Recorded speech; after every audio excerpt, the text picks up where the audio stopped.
Co-main event right here. Got Grant Dawson versus Ricky Glenn, man. KGD versus the Gladiator. And I'm not going to lie, man. I was a little surprised to see Ricky Glenn's name. I was like, oh, man, I haven't seen this man in a while. But here we are, man. It's the lightweight bout and Grant Dawson. This is what surprises me, AJ, here. 350, minus 350 favorite for Grant Dawson. His second fight at lightweight, a fight where he lost 99% of his last fight against Leonardo Santos until he won at the end with a hammer fist that came out of fucking nowhere in literally like the last 3 seconds of the fight, right? But he opens up as a minus 350 favorite with a plus 275 comeback for another featherweight turned lightweight in Ricky Glenn. So honestly, AJ, this is a featherweight fight at 155, more or less, right? But I'm just a little confused when we're talking about the odds here because Ricky Glenn is a savage, bro. Yeah, he's 4-3 in the UFC, but he's 22-6 in MMA. Big wins over Gavin Tucker, Dennis Bermudez. Yeah, did he drop a couple to Kevin Aguilar or Miles Jury? Or, let me see who else. That's his only last two losses in his last five, right? Yeah, has he dropped a couple? Yeah, but let's talk about where each fighter has their bread and butter. For Grant Dawson, get you to the ground. That's the bread and butter. Ricky Glenn, he wants to get you on the feet, beat you up all day long, man. His accurate combos lead to drops, KOs, the whole nine. Grant Dawson, he didn't have very much success on the feet against Leonardo Santos in his last fight. So why is he a minus 350 favorite here, AJ? I think it has to be the 2 years off, which is crazy because I don't know why they didn't do that for Jessica Rose Clark, but they're doing that for Ricky Glenn. My mind's blown that he's a negative or a 275 comeback underdog, bro. That's crazy because the style that Grant Dawson has, as heavy of a right hand that he has, that's about it on the feet. Because other than that, he's just trying to get you against the cage. He struggled against Santos, man, real heavily until he was able to get that dub. And yeah, he's on an 8-fight win streak, but it's just because he was able to get people to the ground and beat them up and then really either submit them or just win a decision off of pressure. Very heavy pressure fighter, but man, you cannot rush in on Glenn because you rush in on him, he's going to use your momentum and put you to sleep, bro. He has this left down the pipe that is an absolute missile. Even against the Kevin Aguilar fight that he lost, bro, he was hurting Aguilar real bad with that left down the pipe. And Glenn's gonna have the reach and the height advantage. I'm kind of blown away that it's a negative 350 favor for Dawson, man. That's kind of interesting. Yeah, man, I don't necessarily agree with it. And the only thing I could think of is that how spectacular of a knockout win Dawson's last fight. Maybe they're counting that a little bit. Maybe it's the Glory MMA. I honestly don't know, but I don't agree with this line whatsoever. I think Ricky Glenn, I think this should be a pick'em right here. If not, Ricky Glenn being like a tad bit favored just because that's the thing, man. Dawson was really struggling to get Santos to the ground on that one. He eventually was able to do it in the third round, got the dub, but that was kind of miraculous, right? At featherweight, he's ragdolling everybody. He's getting you to the ground, no problem, and that's where he wants you. So it's I don't know, man. It's just going to be tough because if he does get the fight to the ground, yeah, I definitely favor Grant Dawson, but you got to get it to the ground first, and every round starts on the feet, and Ricky Glenn is a dangerous man who works behind his jab, shadows his opponent, which is basically like that mirroring, technique that you'll do in training sometimes, right? You just stay in front, you mirror all the movements, man. That's what helps you cut off the ring as opposed to following, like we're talking about for Negomedianu earlier in the main card, right?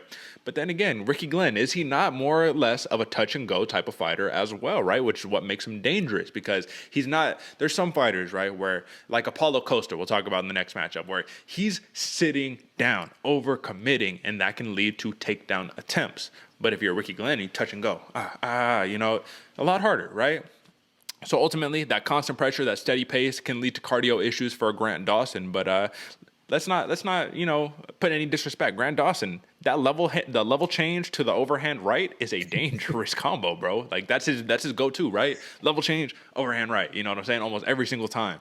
He's a grinder, and the one knock that I have on him in the striking, which is probably what we're both talking about, he overreacts to strike sometimes. You could tell the striking isn't where it needs to be if he wants to have real deal success in the 155-pound weight class, man. You know what I'm saying? So what do you think, AJ? Overall, 5-0 in his last five is Dawson, 3-2 is Ricky Glenn. What do you think?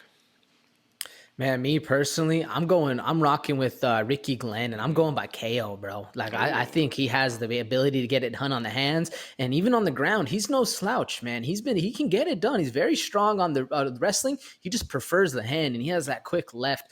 I don't get me wrong, Grant Dawson is a savage as well, but the biggest tell he has is even if he's not shooting, he's going to pretend he's shooting and then throw that overhand right. And I think if you're ducking your head on somebody like Ricky Glenn, he's going to catch you shooting forward, especially with the lefty coming up. He has that straight, he has that uppercut. He can get it done. Grant Dawson has a lot of pressure, but I just don't think Ricky Glenn's going to be there to feel that pressure at all.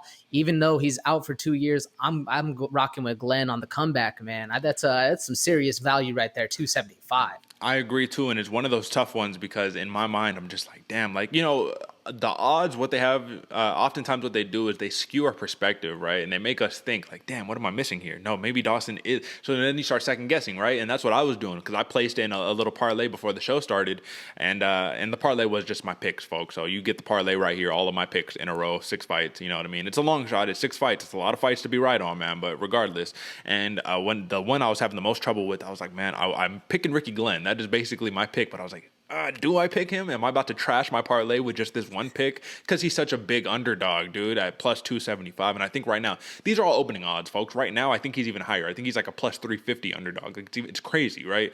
But ultimately, like I was saying, AJ, versus Joaquim Silva or Joaquim Silva, that was a 155-pound fight for Ricky Glenn, right? All the other ones were 145. For Grant Dawson, Narimani, that was a 150-pound catch weight. All the fights before that, 145 pounds. So this is basically a featherweight matchup at lightweight. Let's see who's the bigger, better, badder lightweight. And when it comes down to the feet, I think Ricky Glenn has it. However, on the ground, Grant Dawson clearly. So I'm going Ricky Glenn. I'm going decision. And let's just talk over under because you said KO round 3, right? Is that what you said? KO round 2. Round 2. Okay. So if you're saying that, the over under right now is 2.5 rounds. Minus 145 is over 2.5 rounds, and under 2.5 rounds is plus 115. So are you taking that plus 115, AJ?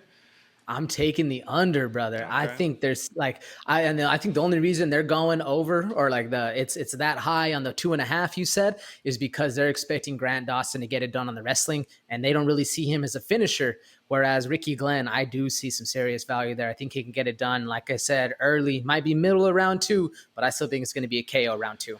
Okay, well, Ricky Glenn, man, in his 28 MMA fights overall, man, he's never been knocked out. Grant Dawson, in his 18 fights, he's been knocked out once, man. So it'll be interesting to see. This is going to be a fun matchup, man, and I think this is going to be one of those surprise fights where people are going to be like, who is this Ricky Glenn guy? Yeah, y'all must have forgot. Don't forget about the gladiator right there, AJ.